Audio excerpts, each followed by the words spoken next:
Est-ce qu'il vous est déjà arrivé d'offrir un cadeau à quelqu'un et de découvrir plus tard que ce cadeau n'a jamais été utilisé?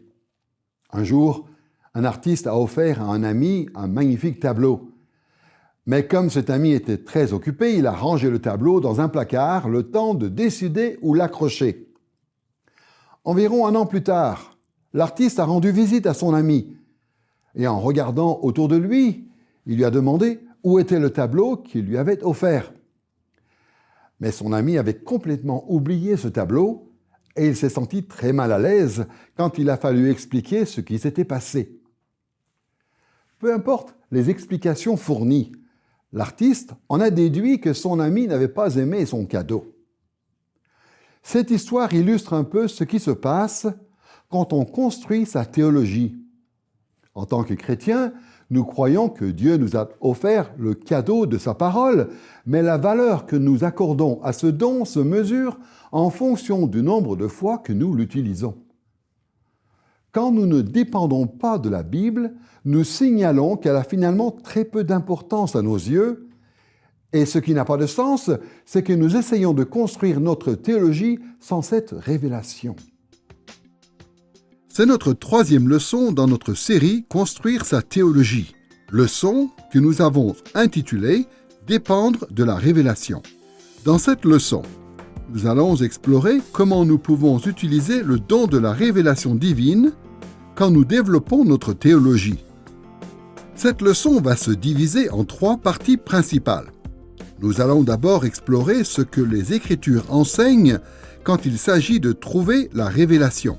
Nous allons ensuite examiner certaines des dynamiques les plus importantes qui sont à l'œuvre quand nous essayons de comprendre la révélation de Dieu.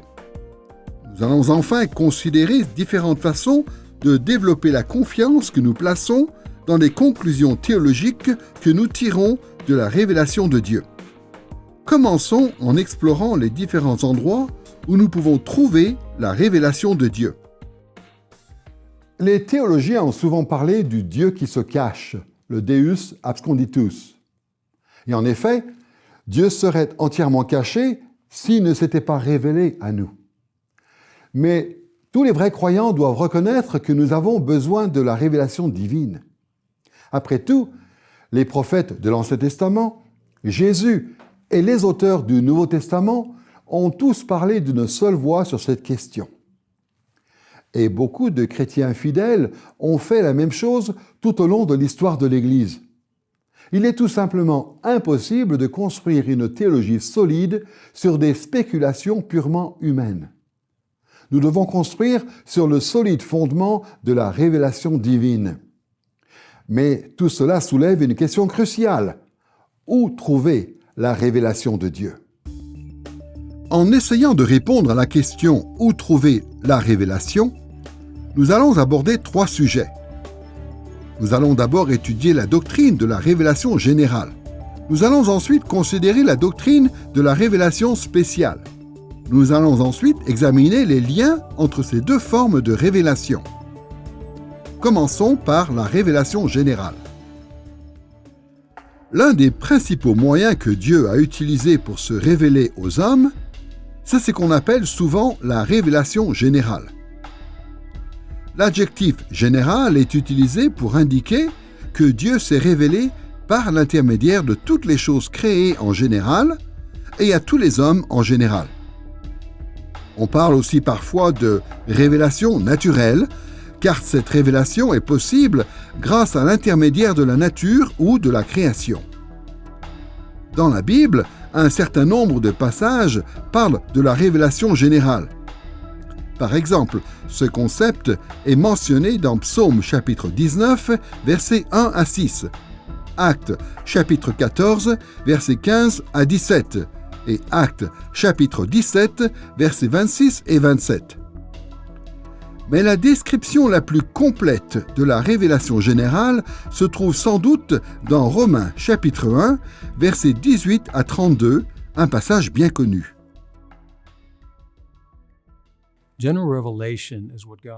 La révélation générale, c'est ce que Dieu nous révèle ou nous dit à propos de lui-même, au moyen de la création et de la providence, c'est-à-dire au moyen de la nature et du cours de l'histoire. C'est révélatoire car ces choses nous disent quelque chose sur Dieu, comme on le lit, par exemple, dans le psaume 19. Tous les cieux proclament combien Dieu est glorieux. En contemplant les cieux, les corps célestes, la terre, le soleil, la lune et les étoiles, on peut donc contempler qu'il y a un Créateur et qu'il est glorieux. Et dans Romains 1, Paul précise aussi que l'on peut connaître Dieu, sa puissance et sa sagesse, grâce à ce que l'on perçoit dans la création. Si nous voulons étudier cet enseignement biblique concernant la révélation générale, nous devons aborder deux questions. L'intermédiaire ou l'instrument de la révélation générale et le contenu de la révélation générale. Les Écritures enseignent d'abord que le moyen par lequel Dieu se révèle n'est autre que toute la création. Écoutons la façon dont Paul résume la situation dans Romains chapitre 1, versets 18 à 20. En effet, du haut du ciel, Dieu révèle sa colère contre les hommes dans ses œuvres. Ces versets enseignent que Dieu s'est révélé à nous par l'intermédiaire de la création ou, comme Paul le dit, dans ses œuvres. Dieu se révèle par l'intermédiaire des immenses galaxies de l'univers et des minuscules unités de matière. Les dimensions physiques, abstraites et spirituelles de la création, même notre propre existence en tant qu'êtres humains, tout dans la création révèle l'existence de Dieu. Malheureusement, les chrétiens supposent souvent que les paroles de Paul dans Romains 1 font seulement référence à la création dans son état naturel. Nous savons tous que les forêts, les lacs, les montagnes et la nature peuvent nous aider à tourner nos regards vers Dieu. Mais nous oublions souvent que la civilisation, la technologie et la culture humaine, dans leur ensemble, sont aussi des moyens à travers lesquels Dieu se révèle. Dans l'Écriture, Dieu nous dit, et Paul avance cet argument dans Romains 1, que quelle que soit leur identité ou leur culture, tous les hommes qui vivent savent que Dieu existe. Every human being who has ever existed has known about the existence of God. Paul said that every man knows that God exists. Paul affirme que tous les hommes savent que Dieu existe dans leur conscience. L'homme a une raison, il a une conscience, et la nature divine de Dieu a été clairement révélée dans ce qui a été créé dans le monde. God's divine nature has been clearly seen. So all men know that God. Tous les hommes savent donc que Dieu existe, à la lumière de la création et de leur conscience. Et si vous lisez Romains 1, Paul dit aussi que la nature de Dieu, qui est juste et saint, est révélée du haut du ciel, contre toute l'impiété des hommes, ce que l'on voit quand les omnis se fait. Ils suppriment la vérité de Dieu dans leur impiété.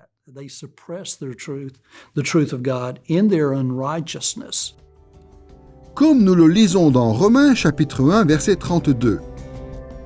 Ils connaissent très bien la sentence de Dieu qui déclare passibles de mort ceux qui agissent ainsi. Malgré cela, non seulement ils commettent de telles actions, mais encore ils approuvent ceux qui les font. Ce verset indique que Dieu se révèle généralement par l'intermédiaire de ce que les hommes font de la nature et pas simplement à travers la création dans son état naturel. La révélation de Dieu est également facilitée par les technologies humaines, la science, l'architecture, la politique, la vie de famille, l'art, la médecine, la musique et bien d'autres produits de la culture humaine. Il est tout bonnement impossible d'échapper à la révélation de Dieu. Outre le moyen de la révélation générale, remarquons que, dans Romains chapitre 1, Paul parle aussi du contenu de la révélation générale. D'un certain point de vue, Paul ne dit pas précisément ce que les hommes peuvent connaître grâce à la révélation générale. Ce manque de précision vient probablement du fait que différentes personnes rencontrent et reconnaissent différents aspects de la révélation générale en fonction de l'endroit où ils habitent et de l'époque à laquelle ils vivent. Cependant, Paul indique clairement que la révélation générale révèle au moins deux genres d'informations. Les attributs de Dieu et nos responsabilités morales correspondantes. D'un côté, comme Paul le dit dans Romains chapitre 1, verset 20, la création révèle les perfections invisibles de Dieu, sa puissance éternelle et sa divinité. Dans ce verset, Paul indique clairement que les attributs de Dieu qui ne sont pas directement visibles peuvent être contemplés indirectement dans sa création. Qui que nous soyons, nous connaissons tous certaines dimensions de la nature de Dieu car, comme on le lit un peu plus tôt dans Romains chapitre 1 verset 19, ce qu'on peut connaître de Dieu est clair pour eux, Dieu lui-même le leur ayant fait connaître dans la révélation générale. Par exemple, la beauté de la création attire notre attention sur la beauté prodigieuse de Dieu. Le fait que Dieu pourvoit aux besoins de la nature démontre sa bonté. La taille absolument gigantesque de l'univers révèle la grandeur de Dieu. La complexité de la création démontre sa sagesse incomparable. Quant à la puissance de la nature, elle révèle la puissance divine. Si on prend l'exemple du corps humain, ça fait partie de la révélation générale. Dieu a créé un corps très complexe, de toute beauté et merveilleux. Par exemple, les scientifiques estiment que le nombre de cellules dans le corps humain s'élève à environ 37 000 milliards. 37 000 milliards.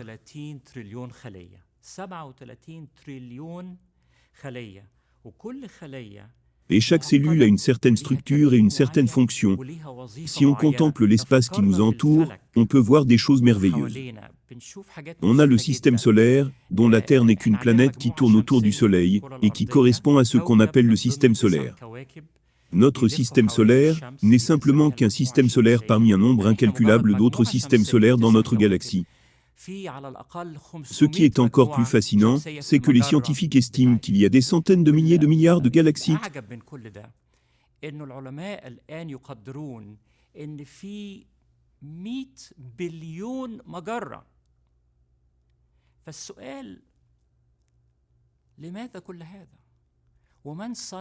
La question qui se pose est donc la suivante. Pourquoi tout ça?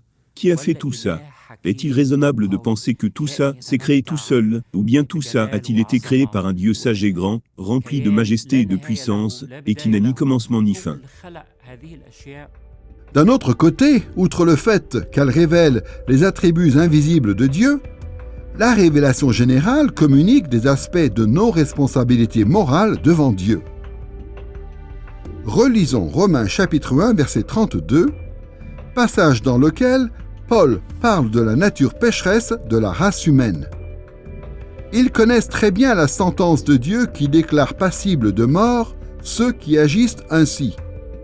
Malgré cela, non seulement ils commettent de telles actions, mais encore ils approuvent ceux qui les font. En d'autres termes, les différents aspects de la création révèlent les responsabilités morales qui sont les nôtres devant Dieu. Par exemple, les distinctions biologiques entre les hommes et les femmes révèlent l'obligation de ne pas s'adonner à l'homosexualité. Le fait que les enfants dépendent de leurs parents révèle à la fois que les parents ont l'obligation de prendre soin de leurs enfants et que la responsabilité des enfants est d'honorer leurs parents. Les souffrances causées par la famine et la guerre révèlent que nous avons l'obligation de faire preuve de compassion. Partout où nous regardons, la création nous interpelle en exigeant que nous conformions nos vies aux normes morales que Dieu révèle dans et à travers la création. Maintenant que nous avons répondu à la question « Où trouver la révélation ?» en abordant la doctrine de la révélation générale, intéressons-nous à la doctrine de la révélation spéciale. En termes de théologie chrétienne traditionnelle, il est courant de distinguer la révélation générale, la façon dont Dieu s'est révélé à tous les hommes à travers la création, de la révélation spéciale, sa parole. Cette distinction est utile à bien des égards, mais nous devons rester prudents. Quand les protestants évangéliques parle de révélation spéciale, il pense souvent aux Écritures de manière exclusive. Pour que les choses soient claires, la Bible constitue bel et bien une dimension cruciale de la révélation spéciale de Dieu. Mais la révélation spéciale inclut beaucoup d'autres choses. Si la révélation spéciale a été qualifiée de spéciale, c'est principalement parce qu'elle n'a pas été accordée à tous les hommes vivants en tous les lieux, mais à des groupes spécifiques de l'humanité. Ce type de révélation a pris plusieurs formes tout au long de l'histoire, mais, d'un point de vue chrétien, Dieu s'est clairement et pleinement révélé dans la personne de son Fils, Jésus. Hébreux chapitre 1, versets 1 à 3, offre un résumé succinct de la perspective chrétienne sur la révélation spéciale. À bien des reprises, et de bien des manières, Dieu a parlé autrefois à nos ancêtres par les prophètes. Et maintenant, dans ces jours qui sont les derniers, il nous a parlé par le Fils. Il a fait de lui l'héritier de toutes choses, et c'est aussi par lui qu'il a créé l'univers. Ce Fils est le rayonnement de la gloire de Dieu et l'expression parfaite de son être. Avant la venue de Christ, Dieu a révélé son identité et sa volonté de plusieurs manières spécifiques. Il a directement parlé à son peuple, il lui a accordé des rêves surnaturels et des visions, il a parlé par l'intermédiaire des prophètes, des prêtres, des rois et des sages. Mais aucune de ces révélations n'est comparable à la plénitude et à la révélation suprême et glorieuse de Christ, le Fils de Dieu. La vie et l'enseignement de Jésus sont les principaux moyens par lesquels Dieu s'est spécialement révélé. Et c'est pour cette raison qu'il est tout à fait approprié de dire que la norme de la théologie chrétienne n'est autre que la révélation de Dieu en Christ. Cet attachement à Christ en tant que révélation suprême de Dieu entraîne un certain nombre d'implications importantes. Mais pour les besoins de cette leçon, l'une des implications pratiques les plus importantes, c'est que nous devons aussi être attachés à l'Écriture en tant que révélation de Dieu.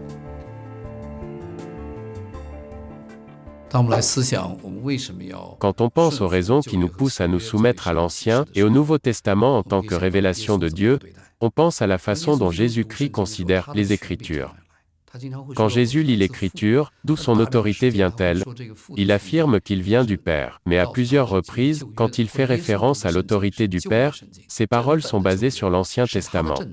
Cela signifie que la Bible que Jésus a lue correspond à la totalité de l'Ancien Testament. L'Ancien Testament était son canon. Puis, Jésus nous dit aussi qu'il nous a donné des apôtres et des prophètes. Comme Éphésiens 2 et 4 le soulignent à plusieurs reprises, Jésus-Christ est la pierre angulaire tandis que les apôtres et les prophètes sont le fondement de l'Église. Pour nous, l'Ancien et le Nouveau Testament constituent la révélation que l'on a reçue.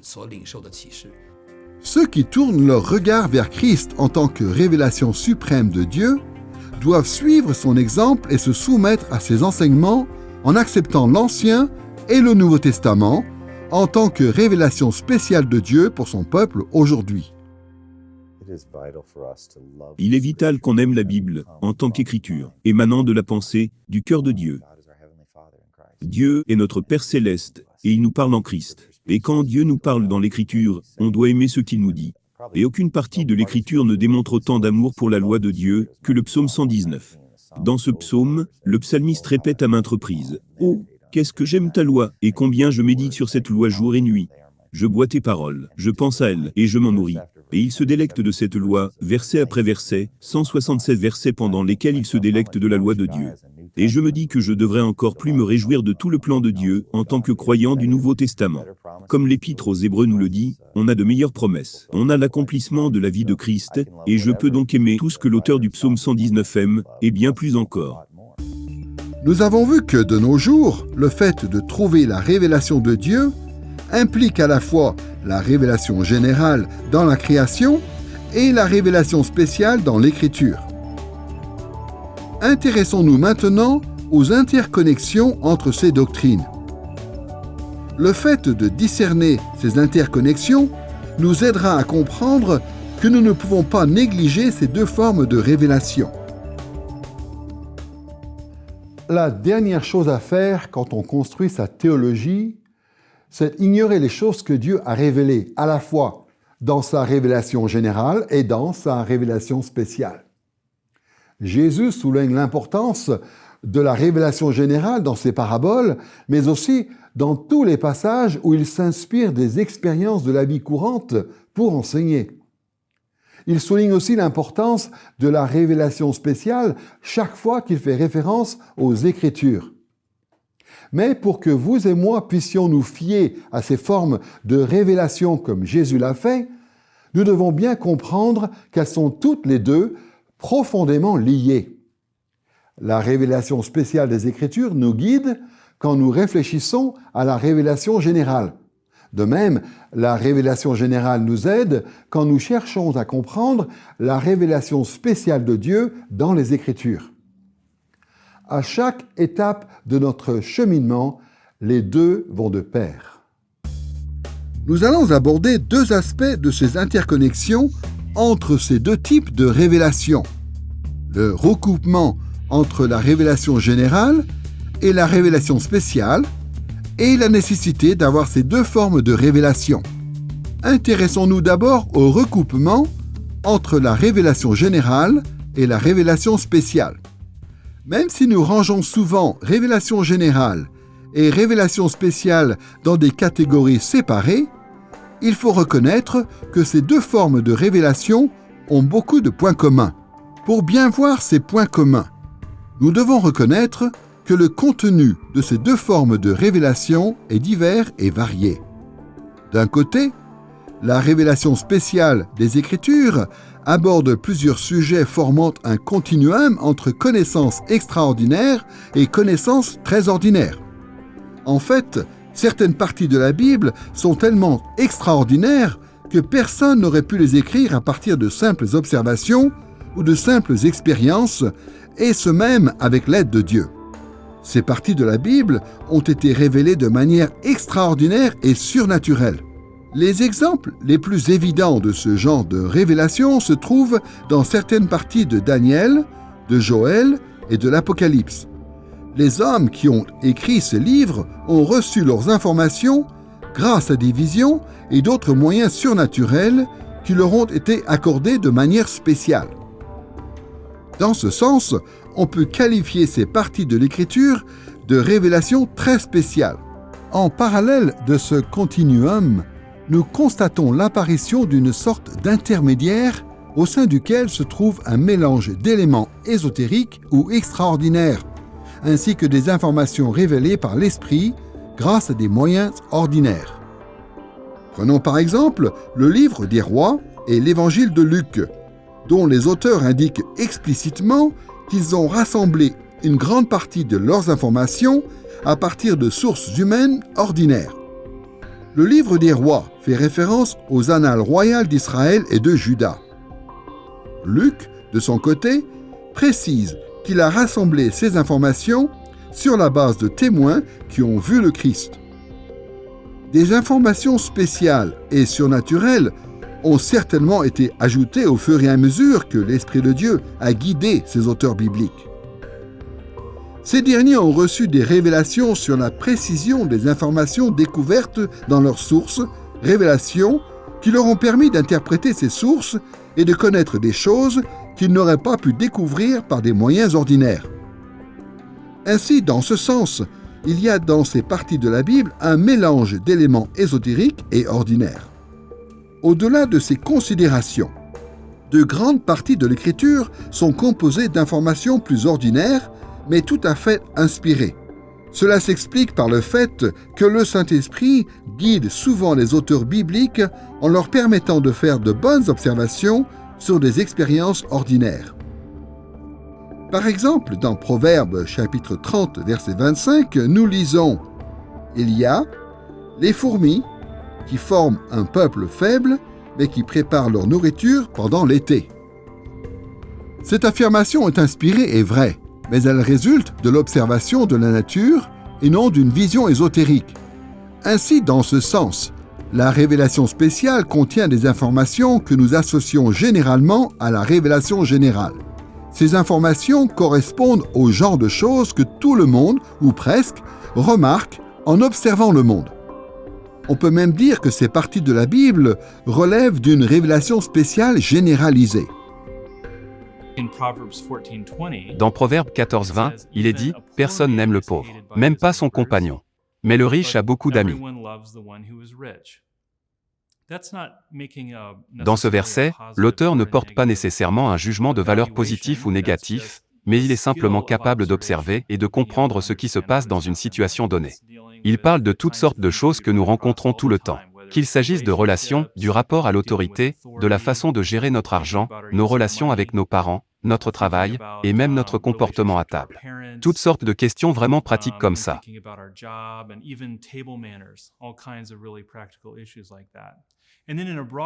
Et puis, dans un sens plus large, il s'agit d'être capable de comprendre la vie et le monde correctement pour pouvoir vivre intelligemment.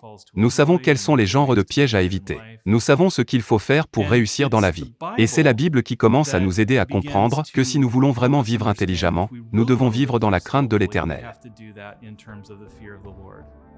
D'un autre côté, tout comme la révélation spéciale, la révélation générale inclut également un contenu divers et varié dont les caractéristiques vont de l'ordinaire à l'extraordinaire.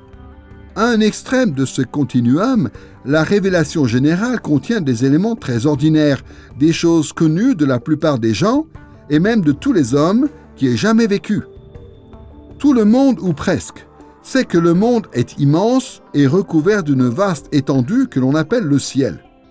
Et tout le monde, ou presque, se souvient de moments au cours desquels on a ressenti la présence d'une certaine conscience morale.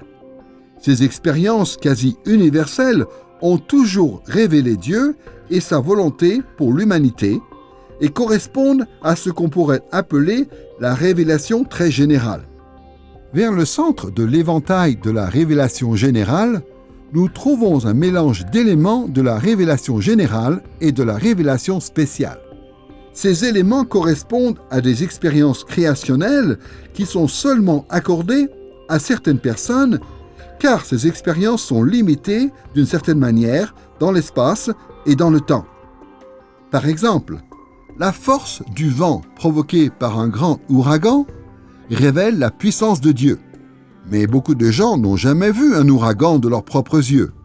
Les sommets de l'Himalaya révèlent la gloire de Dieu, mais la plupart des hommes n'ont jamais vu l'Himalaya personnellement. Dans la mesure où nous sommes soumis à de nombreuses limites, la révélation générale n'est pas toujours accessible à tous les hommes. À l'autre extrême, il y a des éléments de la révélation générale plutôt extraordinaires.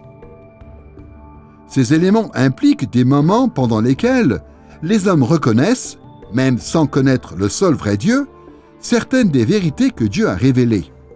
Dans les faits, la révélation générale inclut souvent des choses que nous associons étroitement à la révélation spéciale.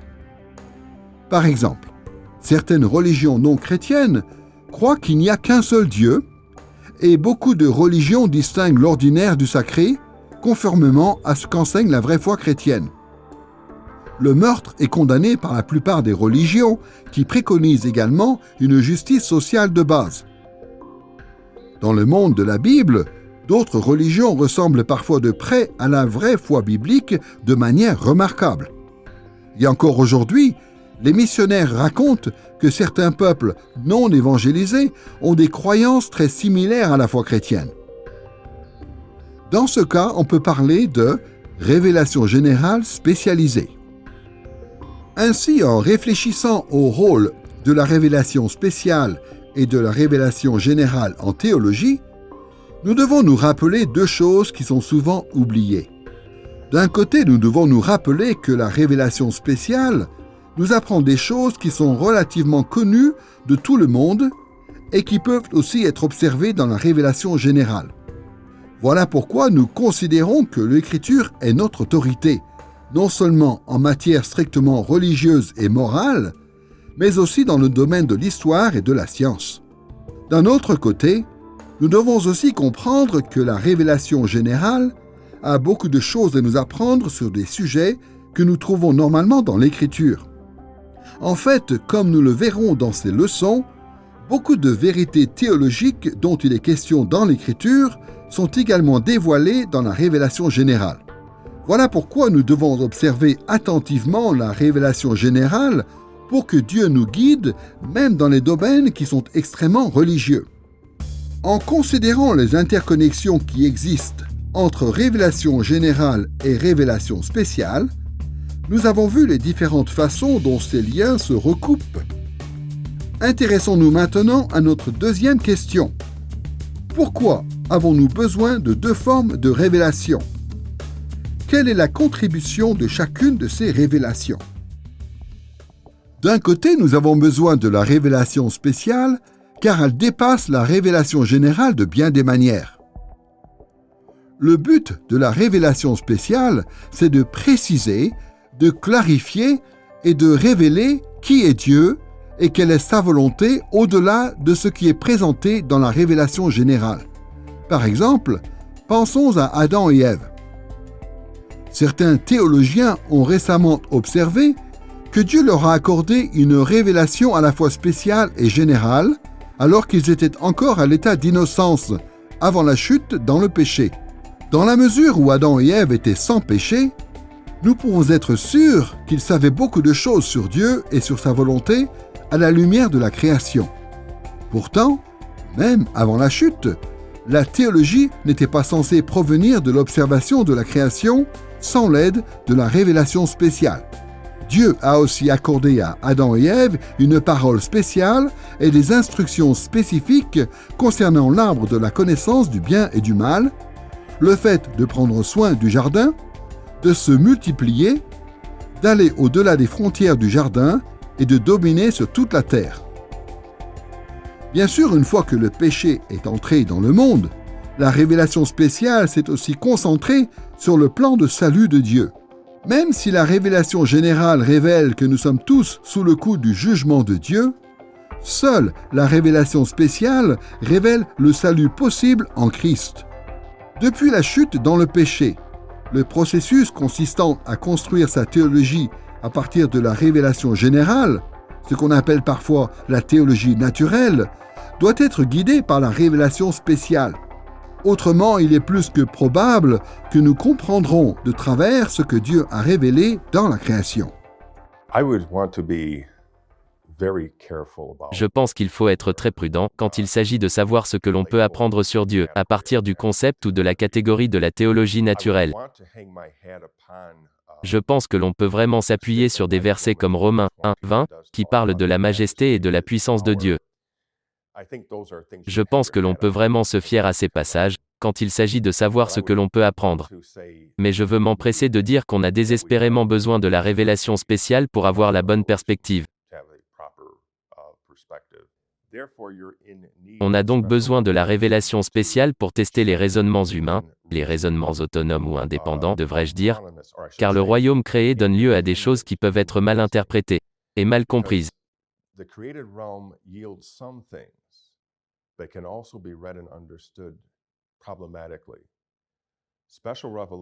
La révélation spéciale de la réalité du Seigneur Jésus-Christ complète avec précision la révélation de la personne de Dieu. En gardant à l'esprit la nécessité de la révélation spéciale, nous devons aussi nous intéresser à la nécessité de la révélation générale. Pourquoi ne peut-on pas simplement se contenter de construire sa théologie à partir de la Bible? Quelle est la contribution de la révélation générale que nous ne trouvons pas dans l'Écriture? Comme nous l'avons déjà souligné, nous ne devons jamais aborder la révélation générale sans l'aide et l'autorité de l'Écriture. Mais en même temps, les Écritures abordent seulement un nombre limité de choses et mentionnent relativement peu de choses par rapport à l'ampleur de la révélation générale. En fait, chaque fois que les auteurs bibliques ont écrit leurs textes inspirés, ils se sont appuyés sur la connaissance qu'ils ont acquise avec leurs lecteurs à partir de la révélation générale. La révélation générale a fourni le contexte dans le cadre duquel la révélation spéciale a pu être communiquée. Et cette révélation fait la même chose pour nous aujourd'hui. La nécessité de la révélation générale est évidente pour au moins deux raisons. D'un côté, ce que nous savons grâce à la révélation générale nous permet de comprendre la révélation spéciale. Prenons l'exemple suivant. Nous savons tous que les hommes doivent être capables de lire ou au moins de comprendre une langue dans une certaine mesure pour accéder à la révélation de l'Écriture. Mais qui parmi nous a appris à lire ou à comprendre une langue en étudiant attentivement les mots qui se trouvent dans la Bible sans l'aide d'autres sources? La réponse à cette question n'est très probablement personne. La plupart des gens ont appris une langue grâce à un parent ou quelqu'un qui s'est occupé d'eux et à l'aide d'objets et d'actions incluant d'autres éléments de la création. Ils ont ensuite appris à lire grâce à des moyens similaires. C'est seulement en nous appuyant sur ce que nous avons appris à partir de ces aspects de la révélation générale que nous avons été capables de lire la Bible. Notre dépendance de la révélation générale est même encore plus grande quand nous abordons les Écritures. En fait, sans ce que les gens ont appris à la lumière de la révélation générale, nous n'aurions même pas de Bible à lire. Les traducteurs de la Bible ont en effet appris à traduire, les imprimeurs à imprimer et les éditeurs à éditer, en grande partie grâce à la révélation générale. Ainsi, dans ce sens très basique, nous devons accorder de l'importance à la révélation générale, car elle nous prépare à étudier la révélation spéciale. D'un autre côté, la révélation générale est aussi nécessaire pour appliquer la Bible avec succès dans nos vies. Par exemple, la Bible aborde plusieurs thèmes différents et établit des principes infaillibles que nous sommes appelés à suivre. Pourtant, si nous voulons appliquer ces principes, nous devons savoir certaines choses sur la création dans laquelle nous appliquons ces principes. La Bible nous dit qu'un mari doit aimer sa femme, mais pour appliquer ce principe biblique, nous devons nous appuyer sur ce que nous savons à partir de la révélation générale. Qu'est-ce qu'un mari? Qu'est-ce qu'une femme? Nous devons aussi savoir comment aimer une certaine femme dans une situation bien précise. Dans ce sens, si nous voulons fidèlement appliquer les Écritures, nous dépendrons toujours de la révélation générale de Dieu. Nous avons donc vu que Dieu s'est révélé à la fois dans la révélation générale et dans la révélation spéciale, et qu'il s'attend à ce que nous trouvions sa révélation dans la création et dans les Écritures. Ces formes de révélation n'ont pas été conçues pour être indépendantes l'une de l'autre. Dieu nous demande de rester fidèles aux deux quand nous construisons notre théologie. De la même manière que notre connaissance de la révélation spéciale peut nous aider à comprendre la révélation générale, les expériences de la vie, basées sur la révélation générale, peuvent aussi nous aider à comprendre la révélation spéciale. Autrement dit, les expériences qu'on fait dans la vie peuvent nous aider à comprendre la Bible. L'une des façons dont cela se voit assez souvent dans toute la Bible, c'est la façon dont certains passages font appel à la création pour communiquer des choses sur Dieu. Le psaume 19 explique que les cieux proclament la gloire de Dieu, et que le firmament publie l'œuvre de ses mains. Le sens de ce verset, c'est que, quand on observe attentivement le monde, on voit certaines choses et que, quand on lit la Bible, on voit comment ces choses nous communiquent des choses sur Dieu. Ce n'est pas comme si Dieu disait « Voyons comment je peux m'illustrer. Oh, voici un rocher, je suis comme un rocher. » Mais en tant que créateur, Dieu a fait les rochers pour pouvoir se révéler et dire « Je suis comme un rocher. » Dieu a créé l'eau pour pouvoir se révéler et dire « Je suis comme de l'eau vive ». Vous voyez, dans la mesure où Dieu est le Seigneur de la création, cette création est un poème que les interprètes et autres scientifiques doués peuvent essayer de comprendre sous la seigneurie de Christ. Mais on voit que Dieu a donc intentionnellement créé le monde pour fournir le contexte dans lequel la Bible décrit le fait que Dieu utilise la création en tant qu'image ou métaphore.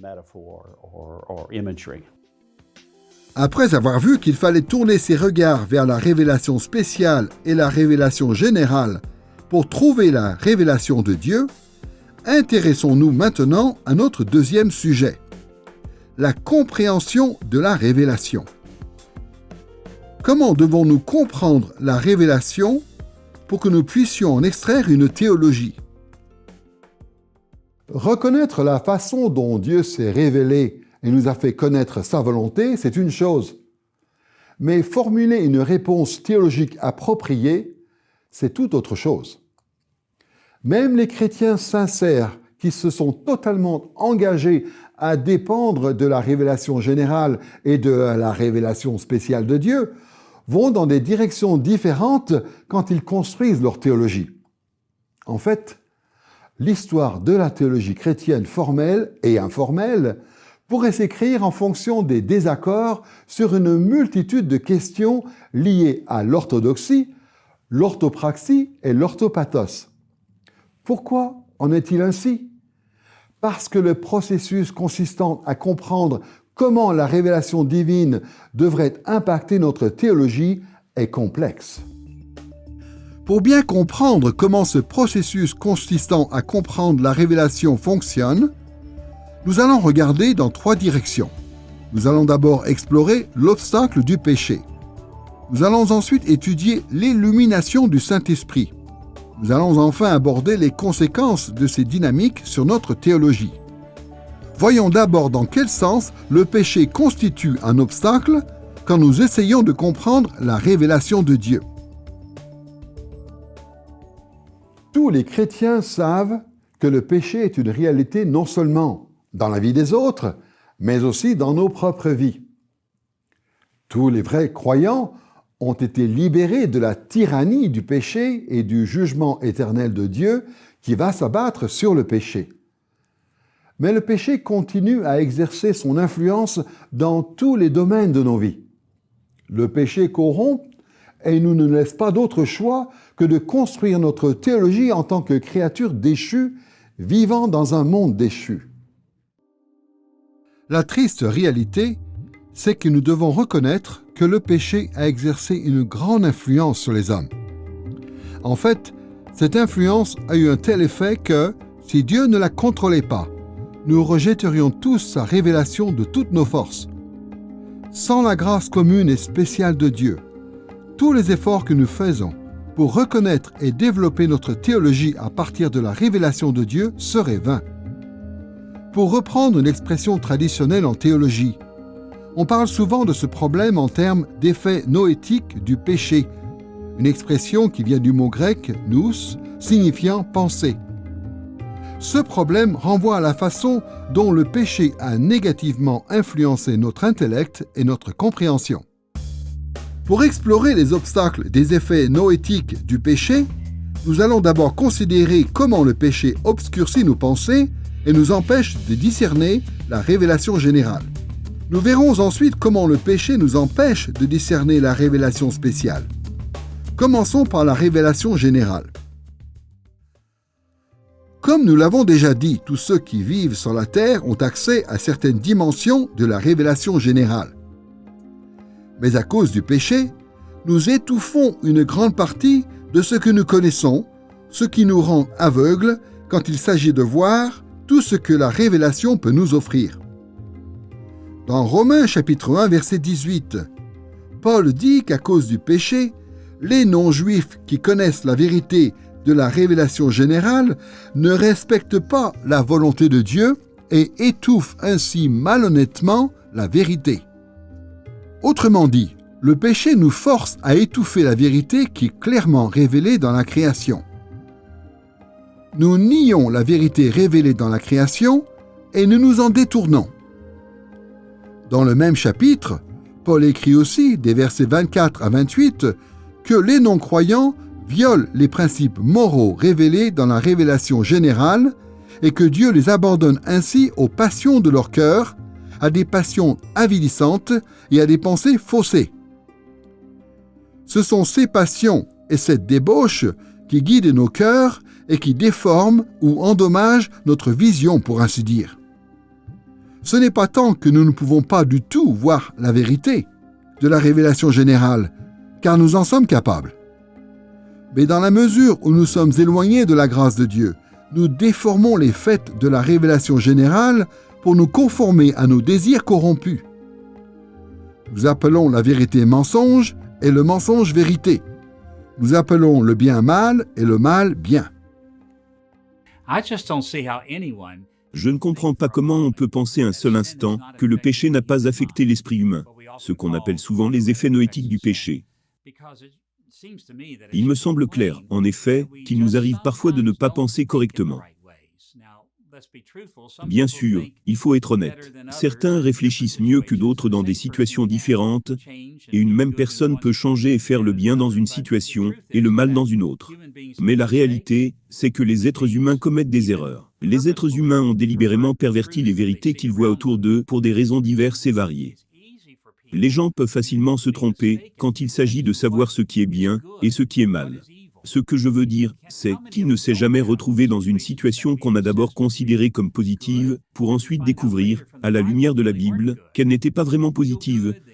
Dans ce genre de situation, on a le sentiment ou l'impression que c'est positif et même apparemment bénéfique, selon tous les critères possibles et imaginables, mais la Bible dit « Non, ce n'est pas positif du tout ». Eh bien, voilà un effet du péché dans nos pensées. On constate aussi qu'on ne peut pas tirer les bonnes conclusions à partir de simples arguments ou d'un raisonnement logique, parce que le péché a affecté nos pensées. La réalité contre laquelle on doit lutter, c'est que même nos raisonnements les plus raffinés, les plus minutieux et les plus pertinents ont été influencés par le péché. Romains chapitre 1 parle de la révélation externe de Dieu au sens large du terme, un Dieu dont les attributs sont clairement visibles. Ensuite, Romains 2 parle de l'aspect interne de la révélation générale, qui donne l'impression que le bien et le mal existent.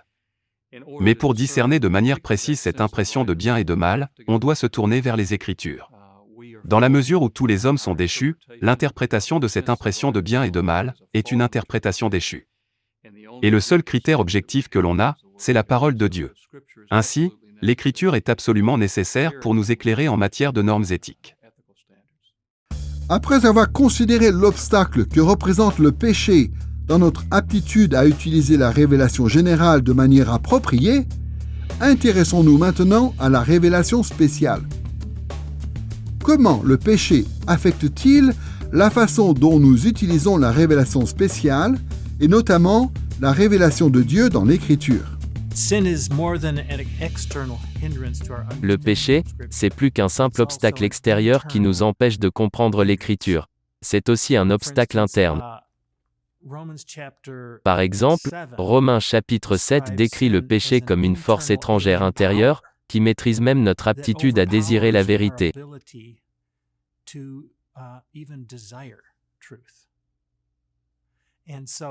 Ainsi, on ne peut pas partir du principe qu'il suffit de lire la Bible pour être capable de l'interpréter correctement. Si vous pensez que vous en êtes naturellement capable, vous commettez une grave erreur. Cela explique un grand nombre de nos désaccords sur le sens de l'Écriture. On a simplement tendance à sous-estimer la force du péché en nous. Voilà pourquoi Éphésiens chapitre 1 indique que les Éphésiens sont illuminés par le Saint-Esprit, pour comprendre les enseignements transmis aux croyants par l'apôtre. Ainsi, en tant que chrétien, si l'on veut être unis et œuvrer pour l'unité dans notre compréhension de ce que l'Écriture enseigne, on doit faire face à l'ampleur de la force du péché en nous. Priez pour que la puissance de l'Esprit le vainque, et œuvrez pour l'unité dans notre compréhension de l'Écriture, et des doctrines qui en découlent.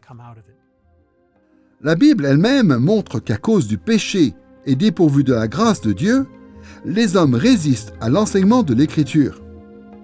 Jésus commente cette réalité dans Jean, chapitre 5, versets 39 et 40, quand il dit que les pharisiens font un mauvais usage de l'Ancien Testament. Pierre remarque la même chose dans 2 Pierre, chapitre 3, versets 15 et 16, quand il dit que le peuple déforme les écrits de Paul comme ils le font pour le reste des Écritures. Sans la grâce de Dieu, les hommes pécheurs ont tendance à utiliser les Écritures à mauvais escient et à en détourner le sens. Le problème d'une mauvaise interprétation de la Bible concerne non seulement les non-croyants, mais aussi les croyants. L'exemple qui vient immédiatement à l'esprit, c'est le fait que beaucoup de théologiens européens et américains ont cru que la Bible était en faveur de la traite des esclaves qui a eu lieu au XVIIe, XVIIIe et XIXe siècle. Comment une telle chose a-t-elle pu arriver? Comment des chrétiens ont-ils pu mal comprendre les Écritures à ce point? La réponse, c'est que le péché est un obstacle qui empêche même les croyants de comprendre correctement les Écritures. Peu importe la puissance de notre intelligence ou la profondeur de nos connaissances bibliques, nous devons être absolument convaincus que nous déformons et pervertissons tous la révélation spéciale d'une manière ou d'une autre. Plus nous serons conscients de nos défauts et de nos préjugés, plus nous serons capables d'éviter ce type d'interprétation erronée. Mais malheureusement, nous allons tous quitter cette terre sans être conscients de toutes les fois où nous avons mal compris la Bible. Notre interprétation de l'Écriture dépend de l'autorité de l'Écriture, mais l'Écriture ne dépend pas de l'autorité de notre interprétation. Bien sûr, il faut être prudent en essayant de comprendre cette phrase. Je ne veux pas dire qu'on ne peut pas comprendre l'Écriture avec précision, mais on doit toujours permettre à notre interprétation de dépendre des Écritures elles-mêmes. Il est possible de mal comprendre. Il est possible que l'on oublie de tenir compte de toutes les informations importantes. Il est possible qu'il nous manque certaines informations sur le contexte historique du texte original. Ainsi, il faut toujours garder à l'esprit le fait que notre interprétation est révisable à la lumière de ce qu'enseigne l'Écriture, et il faut, encore et toujours, revenir à cette autorité. Maintenant que nous avons vu comment l'obstacle du péché affecte profondément notre aptitude à interpréter correctement la révélation générale et la révélation spéciale, intéressons-nous à notre meilleur espoir pour comprendre la révélation, l'illumination du Saint-Esprit. Les étudiants en théologie, comme les spécialistes, pensent qu'ils peuvent construire une bonne théologie chrétienne basée sur la révélation de Dieu simplement en travaillant dur. Ils croient que c'est en adhérant à des méthodes rigoureusement logiques qu'ils seront capables d'atteindre leurs objectifs en matière d'orthodoxie, d'orthopraxie et d'orthopathos. Mais les choses ne sont pas aussi simples. Bien entendu, nous devons servir Dieu fidèlement et nous devons nous appliquer à la tâche, mais pour renverser l'impact du péché, nous devons aller beaucoup plus loin. Nous devons avoir une relation personnelle avec la troisième personne de la Trinité, le Saint-Esprit.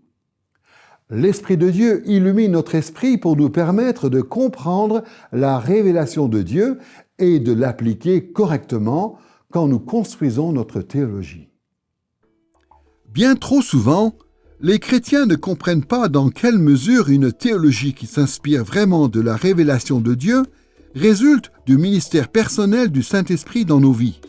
Au lieu de dépendre de l'Esprit, nous nous fions aux capacités naturelles qui sont les nôtres en tant qu'êtres humains.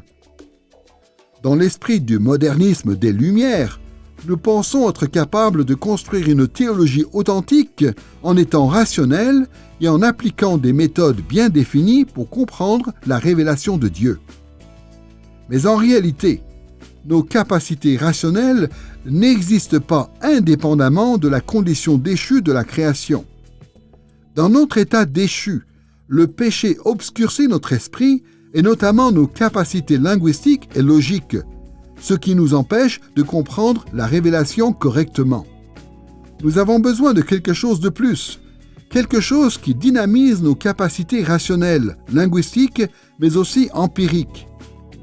Nous avons besoin de quelque chose qui nous permet de comprendre la révélation générale et la révélation spéciale telles qu'elles sont et ainsi de construire une théologie authentique. Seule l'illumination du Saint-Esprit peut nous apporter la lumière dont nous avons besoin et nous ouvrir les yeux. Pour explorer la question de l'illumination du Saint-Esprit, voyons comment il nous accorde la sagesse dont nous avons besoin pour comprendre la révélation spéciale et comment il ouvre nos yeux pour que nous puissions aussi voir la révélation générale. Commençons par la révélation spéciale. En théologie protestante traditionnelle, le mot « illumination » est fréquemment appliqué à l'œuvre de l'Esprit qui accorde de la sagesse pour comprendre la révélation spéciale. Le Saint-Esprit est à l'œuvre en nous, renouvelant notre esprit pour que nous puissions comprendre, accepter et appliquer la parole de Dieu. Écoutons la façon dont Paul établit cette vérité dans Éphésiens chapitre 1, versets 17 et 18. « Je demande que le Dieu de notre Seigneur Jésus-Christ, Le Père qui possède la gloire vous donne, par son esprit, sagesse et révélation pour que vous le connaissiez, qu'il illumine ainsi votre intelligence afin que vous compreniez en quoi consiste l'espérance à laquelle vous avez été appelés. Il est important de comprendre que l'illumination de la révélation spéciale par le Saint-Esprit fonctionne de différentes manières. D'un côté, les Écritures indiquent clairement que l'Esprit de Dieu opère de manière non rédemptrice, si bien que même des non-croyants peuvent comprendre plusieurs aspects de la révélation spéciale. Par exemple, dans Nombre chapitre 24, verset 2, « L'Esprit de Dieu vient sur Balaam, un prophète païen, et lui permet de prononcer un oracle. » Et dans Jean chapitre 11, verset 49 à 51, Caïphe, le grand prêtre qui a joué un rôle important dans la crucifixion de Jésus, a prophétisé malgré lui et correctement interprété le sens de la mort de Jésus. Dans Matthieu chapitre 21, versets 45 à 46, les pharisiens comprennent que la parabole des vignerons s'applique à eux, mais réagissent en cherchant à arrêter Jésus au lieu de se repentir humblement. De la même manière, l'auteur de l'Épître aux Hébreux, au chapitre 6 et au verset 4, parle spécifiquement de l'illumination de l'Esprit pour des personnes dont il remettra le salut en question plus tard. On pourrait qualifier tous ces exemples d'opérations communes de l'Esprit dans le contexte de la grâce commune. Voilà en tout cas certains des nombreux rôles non rédempteurs que l'Esprit joue dans le monde et ce qui explique que même les non-croyants peuvent comprendre et enseigner une théologie qui correspond aux Écritures. C'est la conséquence de l'œuvre de l'Esprit en eux, même s'ils ne sont pas sauvés. En même temps, il est important de se souvenir que l'Église est le temple de l'Esprit. L'Église est le dépositaire de la présence et du ministère spécial de l'Esprit dans le monde. Il accorde à son peuple racheté une connaissance salvatrice de la parole de Dieu. Il serait donc légitime de s'attendre à ce que l'Esprit de Dieu soit davantage à l'œuvre parmi les croyants. En fait, il serait même légitime de s'attendre à ce que les théologiens croyants apprennent beaucoup plus de choses que les non-croyants grâce à l'illumination de l'Esprit. Le rôle vital de l'Esprit qui illumine notre esprit pour comprendre la révélation spéciale soulève une question très importante pour tout théologien chrétien. Dans la mesure où seul l'Esprit de Dieu nous illumine, les théologiens doivent consciemment et sincèrement s'attacher à marcher d'un même pas avec l'Esprit.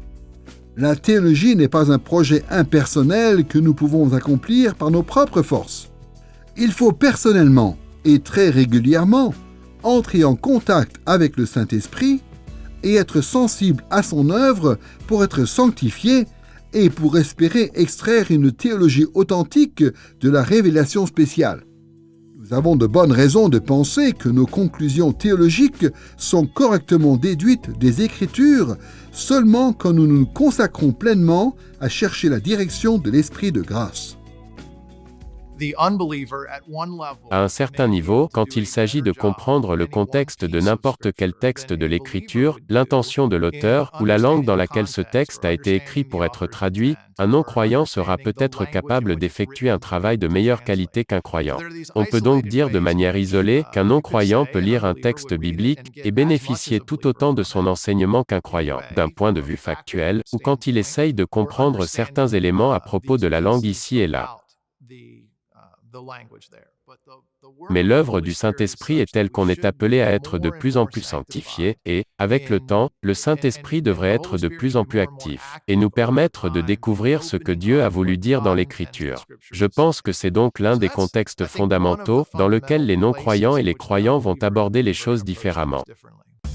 En gardant à l'esprit la façon dont l'Esprit illumine la révélation spéciale, intéressons-nous maintenant à l'illumination et la révélation générale.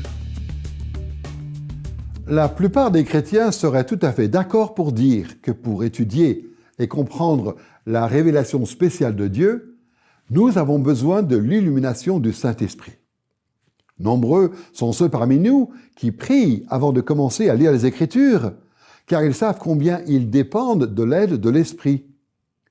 Mais nous avons également besoin du ministère personnel du Saint-Esprit quand nous réfléchissons à la révélation générale.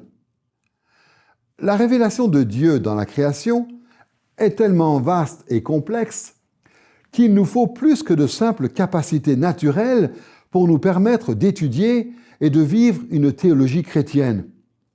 Il faut de la sagesse. Et qui accorde ce genre de sagesse? C'est l'Esprit de Dieu. Dans Daniel chapitre 5, verset 14, le roi païen Balthazar reconnaît l'origine divine de la sagesse de Daniel. Dans Proverbes chapitre 2, verset 6, nous lisons que toute sagesse vient de Dieu.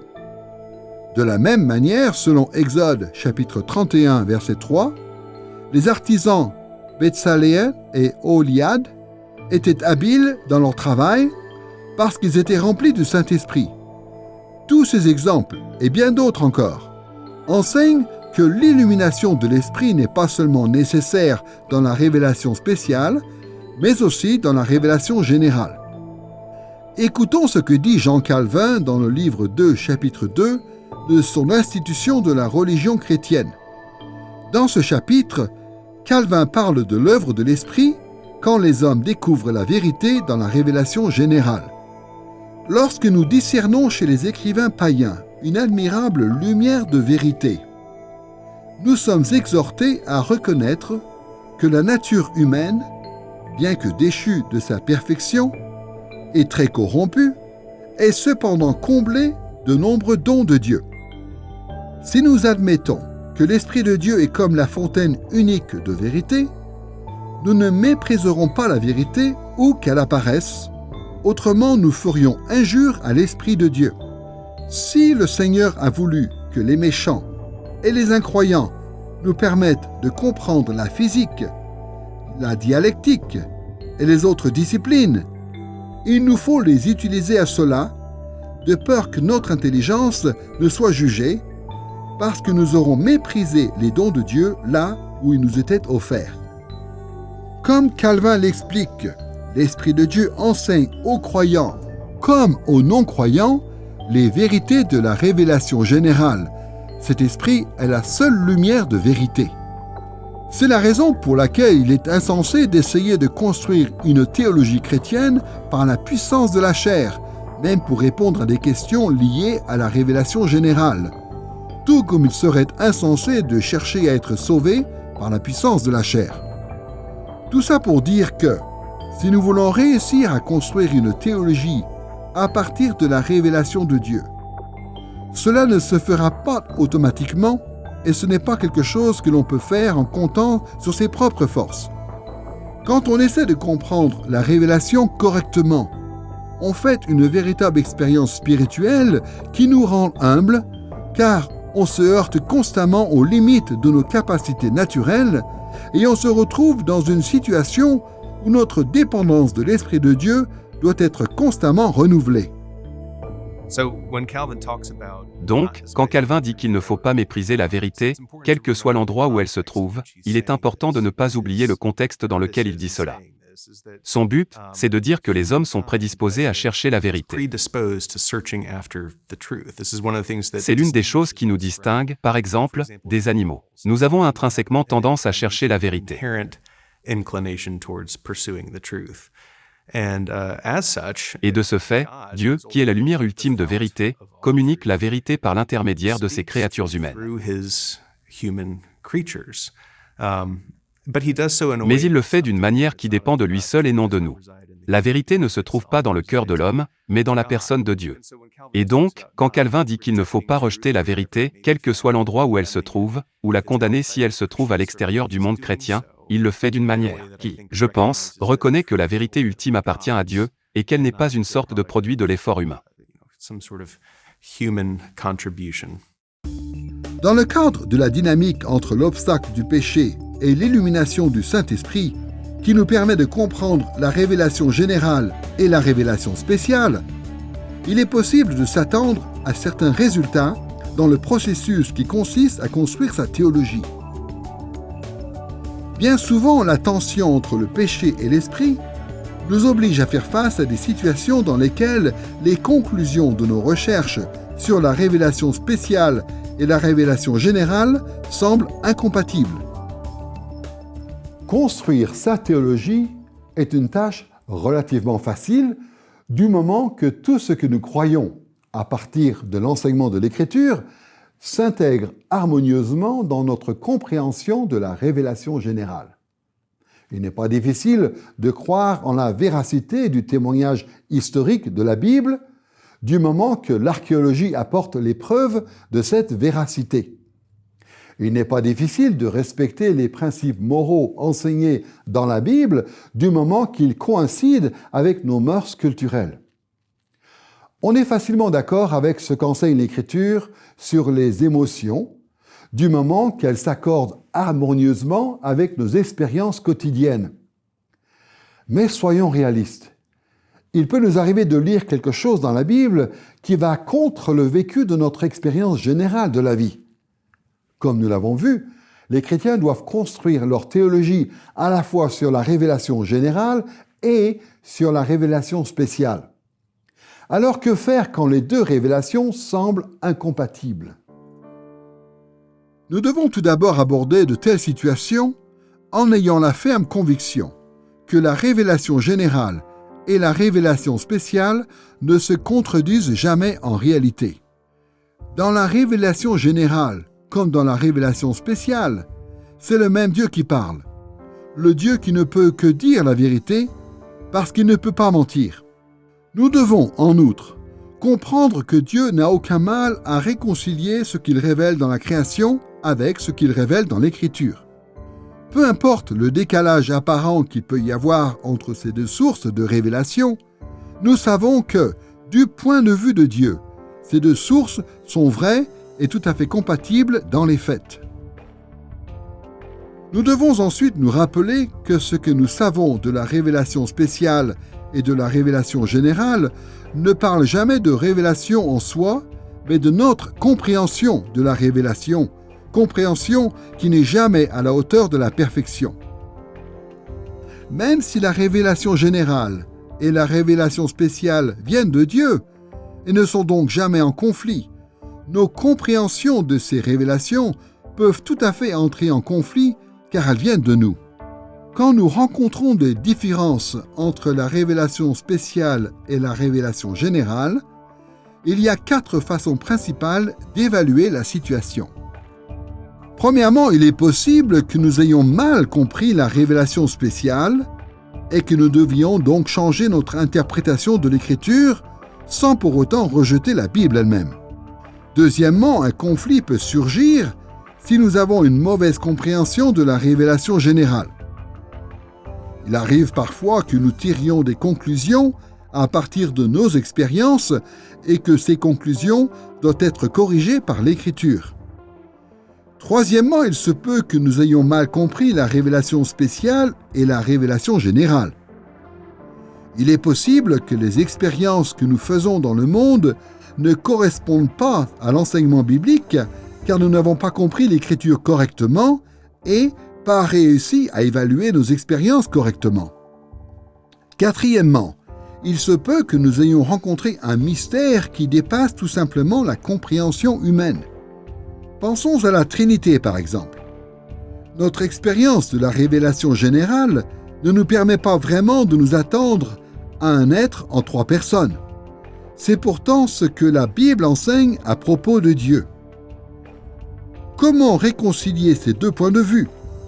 C'est impossible. La Trinité est un mystère qui dépasse notre entendement. Bien entendu, en pratique, il n'est pas toujours possible de savoir dans quelle situation nous nous trouvons. Nous serons bien souvent obligés d'agir en fonction de la réponse que nous donnons aux questions suivantes. Sur quoi faire peser la charge de la preuve? Devons-nous faire peser cette charge sur notre interprétation de l'Écriture ou sur notre interprétation de la révélation générale? En fait, les chrétiens ont des avis différents sur cette question. D'un côté, les chrétiens considérés comme libéraux ont tendance à accepter leur compréhension de la révélation générale plus facilement que leur compréhension de l'Écriture. Mais quand un conflit surgit, les chrétiens considérés comme plus conservateurs ont tendance à accepter leur compréhension de la révélation spéciale plus facilement que leur compréhension de la révélation générale. Il est plus sage d'adopter cette seconde stratégie. À moins que les preuves de nos réflexions sur la révélation générale soient flagrantes, il faut généralement suivre ce que les Écritures enseignent dans notre compréhension des choses. Christ et ses apôtres ayant approuvé les Écritures en tant que guide pour comprendre la vie, nous devons être prêts à nous soumettre à ces Écritures en cas de conflit. Je pense qu'il est utile de considérer 3 solutions possibles chaque fois que l'on se trouve confronté à une contradiction apparente entre la révélation générale et la révélation spéciale. La première, c'est que nous n'avons pas correctement compris la révélation générale, ce qui arrive très souvent. Vous savez, quand on commence à exercer dans le domaine de la science, de l'histoire, de l'archéologie, ou dans d'autres domaines, au fil du temps, on découvre souvent que les idées ou les choses que l'on acceptait autrefois comme des vérités sont en fait des erreurs. Ça arrive tout le temps. Attendez un peu et vous allez très vite l'apprendre.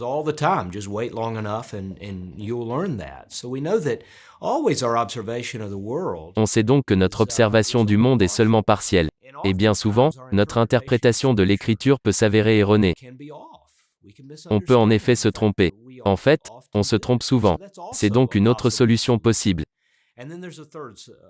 Et puis, il y a une troisième option particulière, qui consiste à dire que c'est une combinaison des deux.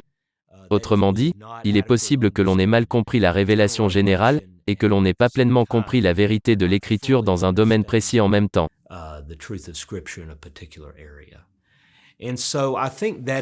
Je pense donc qu'il est utile, pour moi en tout cas, de considérer ces 3 solutions quand j'essaie de résoudre ce qui ressemble parfois à une apparente contradiction. Et pourtant, en même temps, cela nous permet de confirmer à la fois l'inhérence et l'infaillibilité de l'écriture. Comme Paul le dit dans 2 Timothée chapitre 3 versets 16 et 17. « Car toute l'écriture est inspirée de Dieu et utile. Ainsi l'homme de Dieu se trouve parfaitement préparé et équipé pour accomplir toute bonne œuvre. » 2 Timothy chapter 3 verses 16 and following are very much Ce que Paul dit dans 2 Timothée 3, 16 et 17 est conforme à ce que l'on trouve dans d'autres passages de la Bible. La nuit où il fut livré, par exemple, le Seigneur Jésus a prié le Père en disant « Consacre-les par la vérité, ta parole est la vérité ». Autrement dit, les croyants ont besoin de la parole de Dieu pour être sanctifiés. Et dans ce passage, Paul nous rappelle donc que toute l'Écriture est vraiment inspirée de Dieu. Mais il ne s'agit pas simplement d'un fait brut en soi. Ce fait est associé à un but. La parole de Dieu est utile, parce qu'elle est inspirée, et permet de faire toutes sortes de choses. Corriger les croyants qui s'égarent, les reprendre quand ils doivent se repentir, les instruire dans toutes les voies de Dieu, pour produire sa justice en nous, et ainsi de suite. Ainsi, tout ce qui façonne notre vie, nos pensées, nos priorités, notre comportement, notre éthique, notre système de croyance, notre vision du monde, et bien d'autres choses encore, tout ça vient finalement de la parole de Dieu, inspirée par l'Esprit. Cette parole inspirée par l'Esprit, cette parole inspirée par Dieu, est ensuite utilisée par l'Esprit pour nous façonner, nous édifier et nous encourager à être de plus en plus conformes à Christ.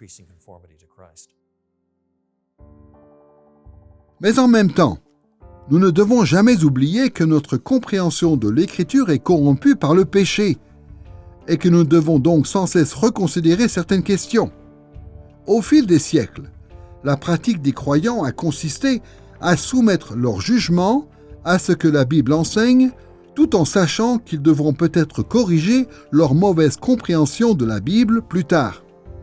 La pratique de cette sagesse et de cette soumission exige que l'on construise une théologie à partir de ce que la Bible enseigne et de ce que nous avons sincèrement compris dans cette parole. Comme nous l'avons vu, la tâche qui consiste à dépendre de la révélation pour développer notre théologie est truffée de difficultés qui s'expliquent par la dynamique du péché et de l'esprit. La complexité du processus consistant à la fois à trouver la révélation et à comprendre la révélation, nous amène à notre troisième thème principal. Développer une certaine confiance en nos positions théologiques face à tant d'obstacles. À un moment ou à un autre, nombreux sont ceux qui ont rencontré des théologiens qui ont beaucoup trop confiance en beaucoup trop de choses et qui se comportent comme s'ils maîtrisaient la réflexion théologique. Ils ont réponse à tout et pensent que leurs réponses sont indiscutables. D'un autre côté, nombreux sont ceux qui ont rencontré des théologiens qui ont trop peu confiance en beaucoup trop de choses, qui comprennent les complexités de la théologie et qui finissent par répondre « je ne sais pas » à beaucoup de questions. Ces deux types de théologiens représentent deux extrêmes. Mais quand on construit sa théologie, ces extrêmes soulèvent d'importantes questions. Dans quelle mesure pouvons-nous avoir confiance en ce que nous croyons? Et y a-t-il un moyen de parvenir à un certain équilibre dans ce domaine? Pour explorer le thème du développement de la confiance en théologie, nous allons aborder 3 sujets. Nous allons d'abord voir qu'en matière de position théologique, la confiance peut avoir une certaine qualité analogue. Nous allons ensuite voir comment la confiance résulte d'un processus de déférence. Nous allons enfin voir comment nous devons aligner de manière appropriée notre niveau de confiance sur différents sujets théologiques. Examinons d'abord l'idée selon laquelle la confiance peut avoir une certaine qualité analogue dans nos conclusions théologiques. Pour comprendre ce que nous voulons dire quand nous affirmons qu'en théologie, notre confiance peut avoir une certaine qualité analogue, prenons un exemple qui nous sera sans doute utile. Imaginons un interrupteur tout simple. Cet interrupteur représente la façon dont beaucoup de chrétiens évangéliques conçoivent leurs croyances. Bien souvent, ils pensent simplement à des choses qu'ils savent et à des choses qu'ils ne savent pas. Je sais que Christ est le Fils de Dieu. Je sais que Dieu est trinitaire. Ces affirmations correspondent à de fortes convictions.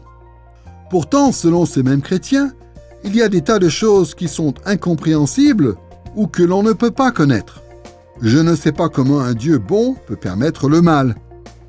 Je ne sais pas quand Christ reviendra. Ce genre d'affirmation indique que nous ne savons pas quoi penser. Nous n'avons aucune confiance dans les différentes prises de position sur ces questions.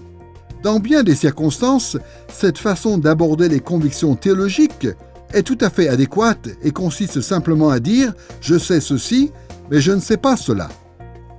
Pourtant, quand nous examinons de plus près toute la panoplie de choses que nous savons et que nous ne savons pas en tant que chrétiens, nous constatons assez rapidement que la situation est plus complexe que ce modèle le suggère. Nous savons tous, ou presque, ce qu'est un variateur de lumière qui permet de faire varier l'intensité de l'éclairage du moins intense au plus lumineux. Avec ce type d'interrupteur, le courant électrique n'est pas simplement allumé ou éteint, mais circule avec plus ou moins d'intensité en fonction du positionnement de l'interrupteur. Aux deux extrêmes, le courant est entièrement éteint et entièrement allumé, mais tout l'éventail qui se trouve entre les deux est tout aussi important car il permet de faire varier l'intensité de la lumière du moins intense au plus lumineux. À bien des égards, ces interrupteurs analogues sont utiles car ils nous servent de modèle pour évaluer le degré de confiance que nous pouvons avoir sur différentes positions théologiques. Nous n'avons pas simplement confiance en certaines choses et pas du tout confiance en d'autres choses. Nous avons toute une série de convictions plus ou moins fortes sur certaines questions. Considérons les différentes façons dont nous pensons à certaines choses en dehors de la théologie. Chaque être humain croit en beaucoup de choses différentes. Par exemple, vous croyez peut-être qu'il ne va pas pleuvoir aujourd'hui. Vous croyez aussi peut-être que vous avez un travail. Et si vous êtes parent, vous croyez certainement que vous avez un enfant. Même si vous pouvez dire que vous croyez que ces choses sont vraies, vous ne croyez pas en ces choses avec le même degré de confiance. Pour tester son niveau de confiance, il suffit de se demander sous quel degré de pression nous serions obligés d'abandonner chacune de ces croyances. Vous n'aurez probablement pas besoin de grand-chose pour que votre conviction à propos du temps évolue. Quelques gouttes de pluie sur la tête suffiraient à vous faire changer d'avis. Même un bulletin météo annonçant des averses très probables vous obligerait à prendre un parapluie. Vous n'avez pas beaucoup confiance en cette croyance. Mais si vous allez au travail tous les jours, Vous croyez probablement que vous avez un travail. Vous êtes extrêmement investi dans cette croyance. Il faudrait bien plus qu'un reportage ou un article de presse pour vous faire changer d'avis. Même si vous receviez une lettre disant que vous n'avez plus d'emploi, vous chercheriez à confirmer cette information en personne. Mais imaginons par exemple que vous soyez parent. Qu'est-ce qu'il faudrait pour que vous cessiez de croire que vous avez un enfant ? Il y a tant de choses qui confirment votre croyance qu'il faudrait une quantité de preuves inimaginables pour vous prouver le contraire. Bien plus de choses que tout ce que nous avons mentionné en tout cas. Et à de nombreux égards, ce qui est vrai dans la vie quotidienne est aussi vrai en théologie. Nous sommes attachés à nos convictions théologiques avec plus ou moins de confiance. Dans une leçon précédente, nous avons dit que l'orthodoxie, l'orthopraxie et l'orthopathos formaient des réseaux de réciprocité multiples. À ce stade, nous devons légèrement développer ce modèle en imaginant que ce réseau de réciprocité multiple est une sphère suspendue dans le vide. Si l'on coupait cette sphère transversalement, et si ce qui se trouve à l'intérieur devenait visible, on constaterait que notre ensemble de croyances est composé de couches concentriques. Dans la couche extérieure, nos croyances sont configurées avec plus ou moins de rigueur. La couche extérieure représente les nombreuses positions théologiques qui appartiennent à la périphérie de notre système de croyances. Ce sont des choses à propos desquelles nous ne sommes pas totalement convaincus et auxquelles nous sommes peu attachés.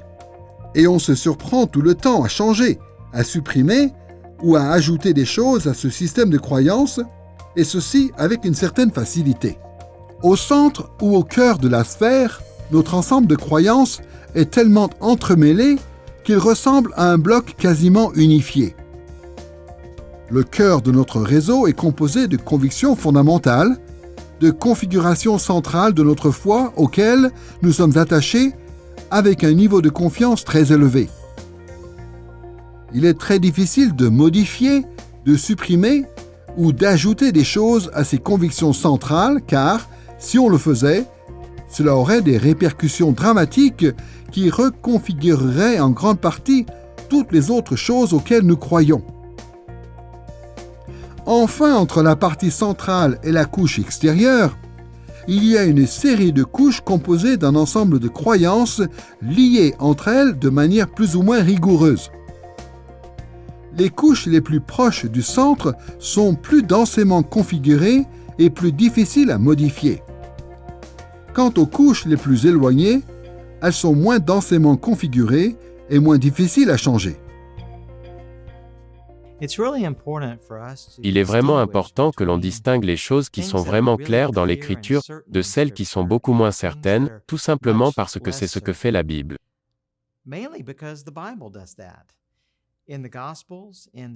Dans les évangiles, dans les épîtres, dans chaque partie du Nouveau Testament, il est vraiment très clair que Jésus-Christ est le Sauveur et le Seigneur, le Fils de Dieu qui est pleinement Dieu et pleinement homme. Et pourtant, quand la Bible parle d'un sujet comme le millénium, les 1000 ans ne sont mentionnés qu'une seule fois dans toute l'Écriture, dans Apocalypse 20.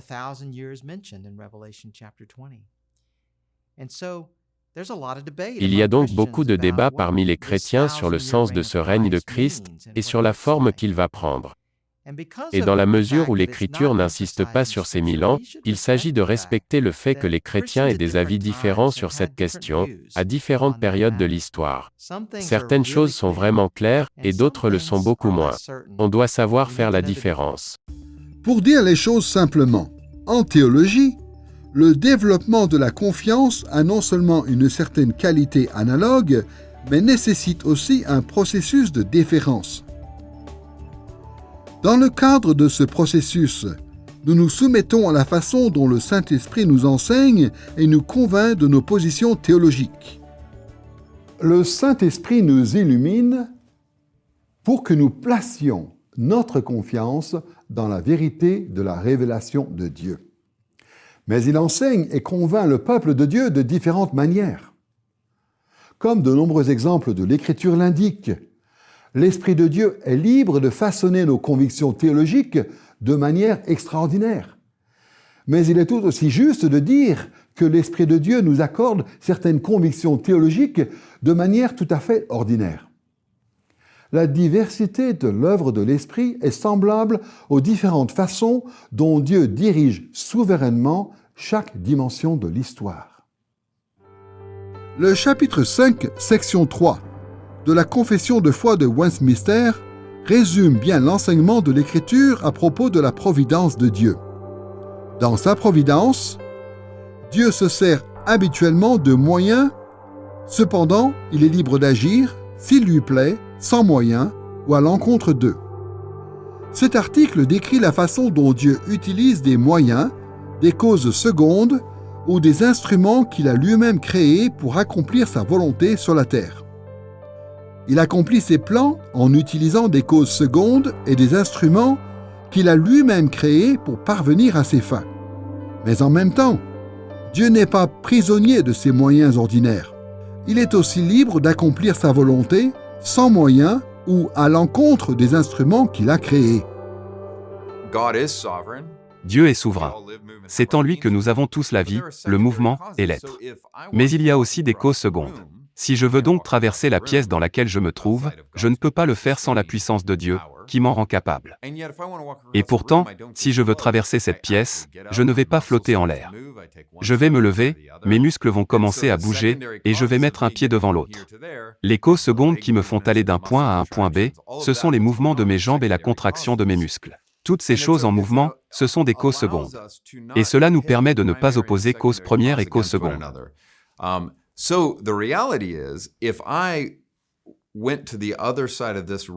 Donc, en réalité, si j'allais de l'autre côté de cette pièce, non pas en marchant, mais plutôt en commençant à flotter en l'air et à voler tout d'un coup, au Moyen Âge, on aurait appelé ça un miracle. Car un miracle, c'est l'absence de cause seconde. Dieu peut donc faire des miracles, mais Dieu œuvre généralement en utilisant des causes secondes.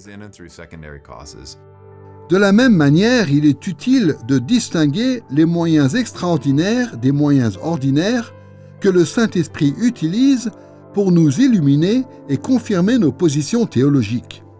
De temps en temps, tous les chrétiens sentent que le Saint-Esprit leur permet de comprendre certaines choses et d'avoir d'intimes convictions, même quand ils ne cherchent pas ces choses. Une pensée nous traverse l'esprit alors qu'on ne s'y attend pas. Une certaine assurance prend de l'ampleur sans explication. Dans bien des situations comme celle-là, l'Esprit de Dieu œuvre sans ou contre les causes secondes qu'il utilise normalement. Bien que cette œuvre extraordinaire de l'Esprit soit importante, la théologie formelle s'intéresse beaucoup plus au processus ordinaire qu'il utilise pour se manifester.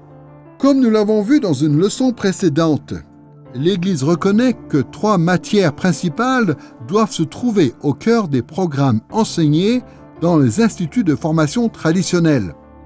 La division biblique concernant l'exégèse de l'Écriture, la division doctrinale et historique concernant l'interaction au sein de la communauté, et la division de la théologie pratique concernant la vie chrétienne. Conformément à cette façon de procéder, il est très utile de considérer les moyens ordinaires que l'Esprit utilise pour nous accorder une certaine confiance théologique comme un processus de déférence aux influences de l'exégèse de l'Écriture, de l'interaction dans la communauté et de la vie chrétienne. Nous n'allons pas explorer en détail toutes ces influences, mais nous allons simplement les exposer brièvement, ce qui sera sans doute utile. D'abord, l'Esprit de Dieu illumine notre esprit et nous conforte dans nos positions quand on apprend à s'en remettre à l'influence d'une bonne exégèse ou d'une bonne interprétation biblique. Le mot « exégèse » est un mot qui signifie simplement « expliquer » ou « faire parler », et qui consiste donc à faire parler le sens du texte. Ce n'est pas l'auteur qui parle indépendamment du texte, ce n'est pas le lecteur, même conjointement, avec le texte, mais nous disons que c'est le texte qui dit quelque chose. Le champ de l'exégèse, le fait d'apprendre les techniques permettant de discerner l'enseignement de l'Écriture, est l'un des moyens les plus importants, les plus courants et les plus efficaces que le Saint-Esprit utilise pour nous illuminer et développer notre confiance. Vous voulez savoir ce que Dieu a révélé dans l'Écriture ? Vous voulez en être sûr ? Généralement, on utilise des techniques exégétiques qui nous préparent à utiliser la Bible de manière responsable. Le fait de s'en remettre à l'exégèse de l'Écriture est essentiel au processus consistant à développer une théologie chrétienne. Quand on développe une théologie chrétienne, on doit étudier attentivement les Écritures pour être capable d'appliquer les principes de la bonne manière dans notre culture et à notre époque. Pour être capable d'appliquer les principes qui étaient enseignés dans une culture différente et à une époque différente, dans la culture et le temps présent.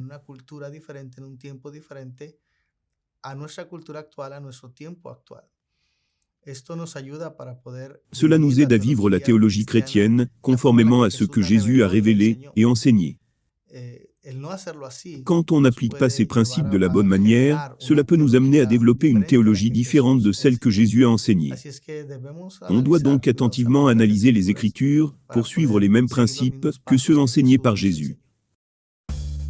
Deuxièmement, notre processus de déférence inclut non seulement l'exégèse de l'Écriture, mais l'Esprit de Dieu utilise aussi couramment les interactions dans la communauté pour illuminer notre esprit et conforter nos convictions.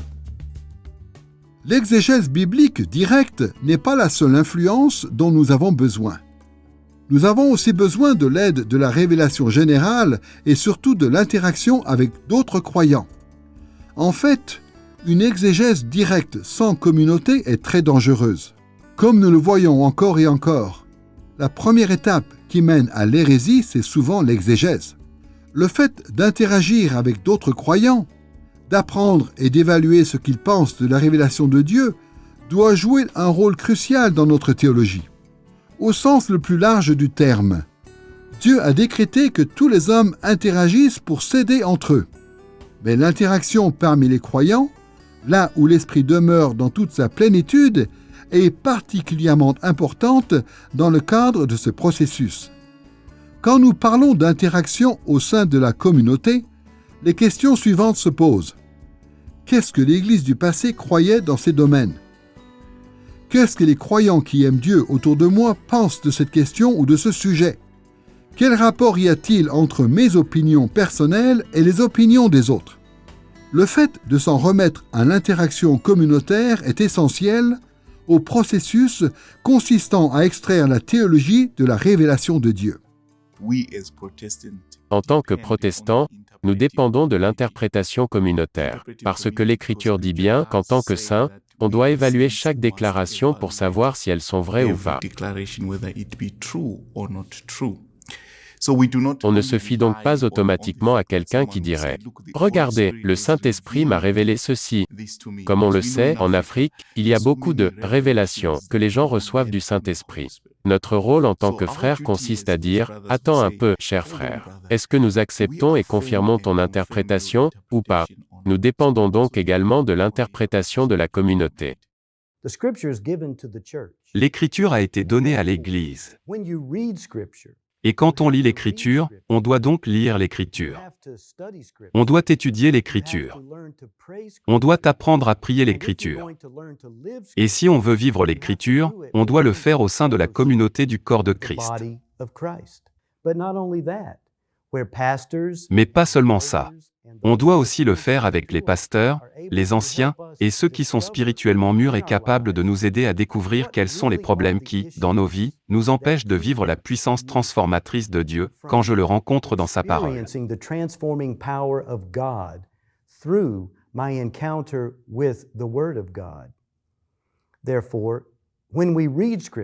Quand on lit l'Écriture, on doit donc comprendre qu'on doit toujours la lire en communion avec l'Église de Dieu.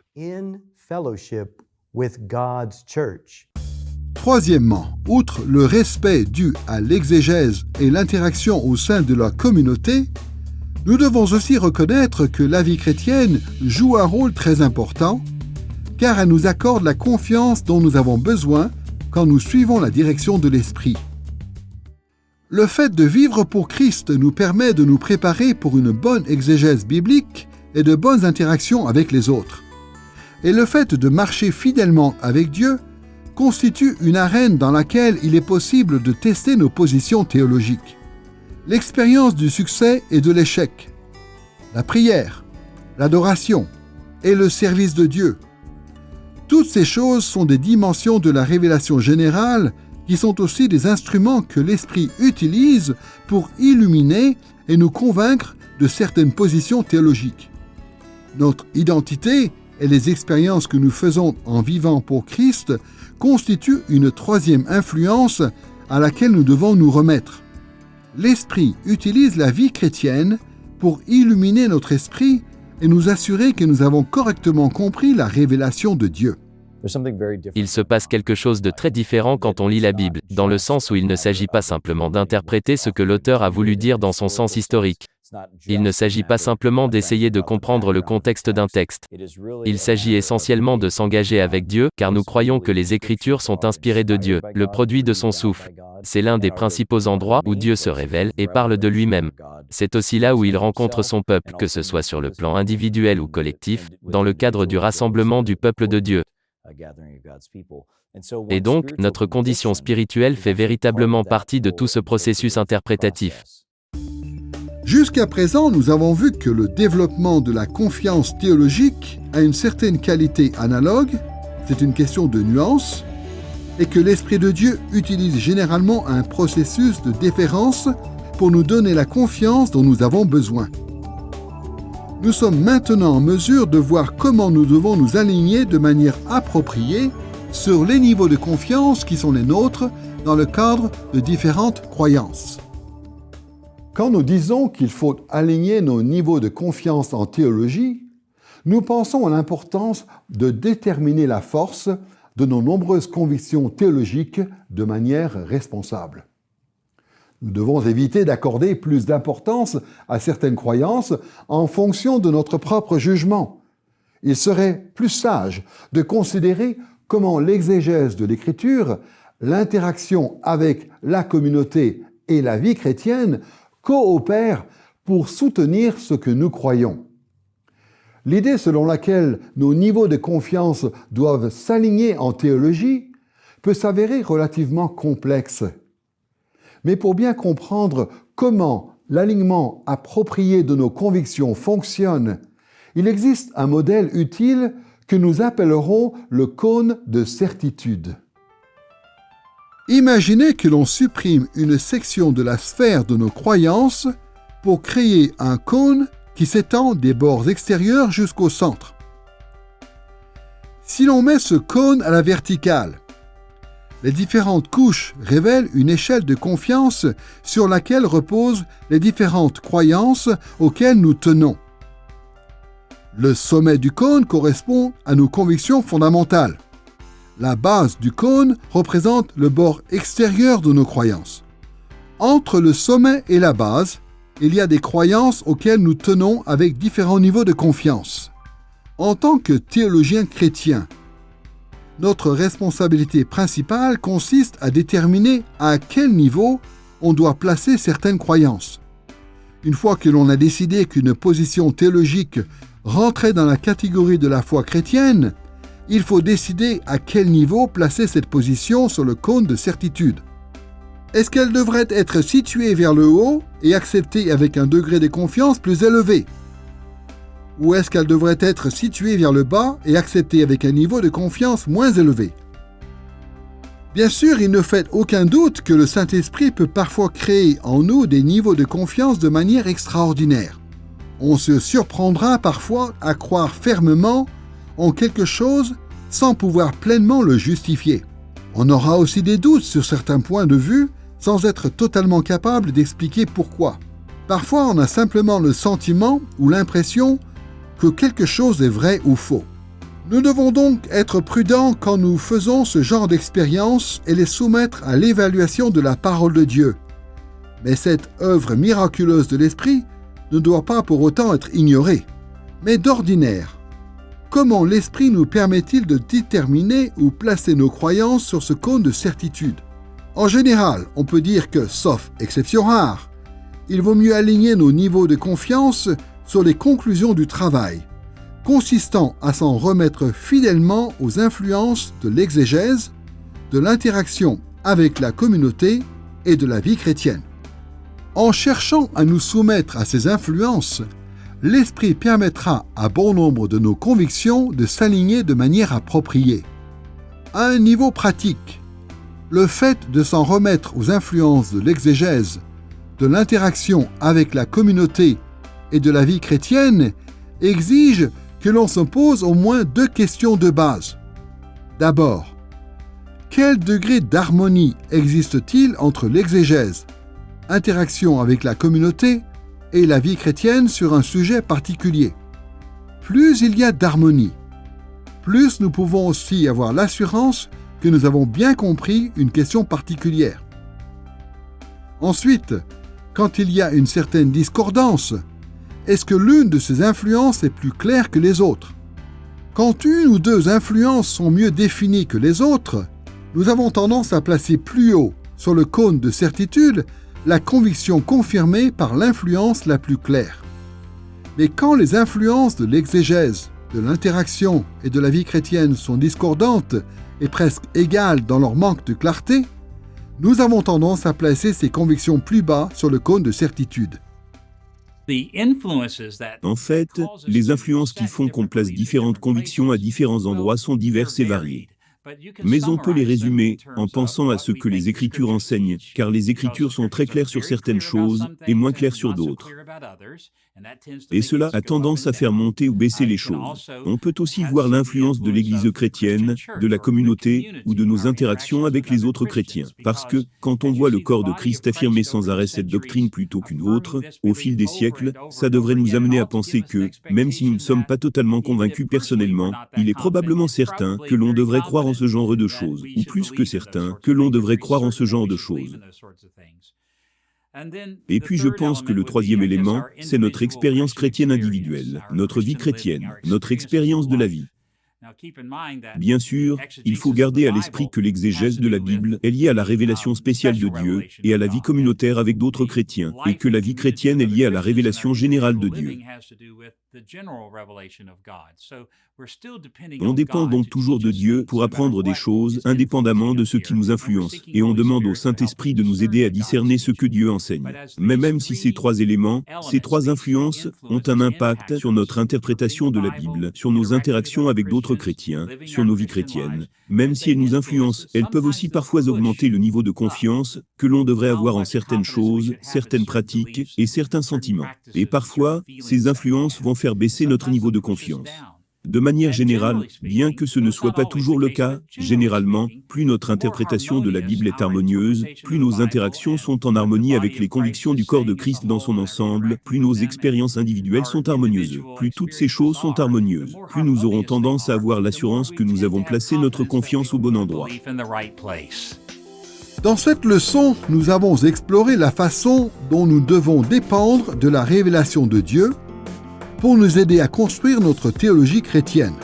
Nous avons vu que dans le cadre du processus consistant à trouver la révélation, Dieu nous a donné la révélation spéciale et la révélation générale, et que nous devons aussi dépendre de sa révélation à la fois dans la création et dans l'Écriture.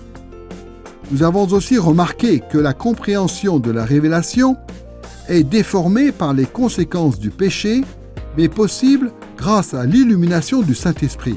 Enfin, nous avons vu que le développement de la confiance dans le cadre de nos convictions théologiques dépendait, dans une large mesure, du respect dû aux influences de l'exégèse biblique, de l'interaction avec la communauté et de la vie chrétienne. Quand nous construisons une théologie chrétienne, nous devons dépendre de la révélation de Dieu partout où elle se trouve. Mais la compréhension et l'application de la révélation divine peuvent s'avérer difficiles. Ainsi, à chaque étape, nous devons renouveler notre attachement au processus qui nous permet de nous inspirer de sa révélation. C'est seulement à ce moment-là que nous pourrons espérer formuler nos doctrines, les critères de nos pratiques, notre disposition de cœur et ainsi plaire à Dieu.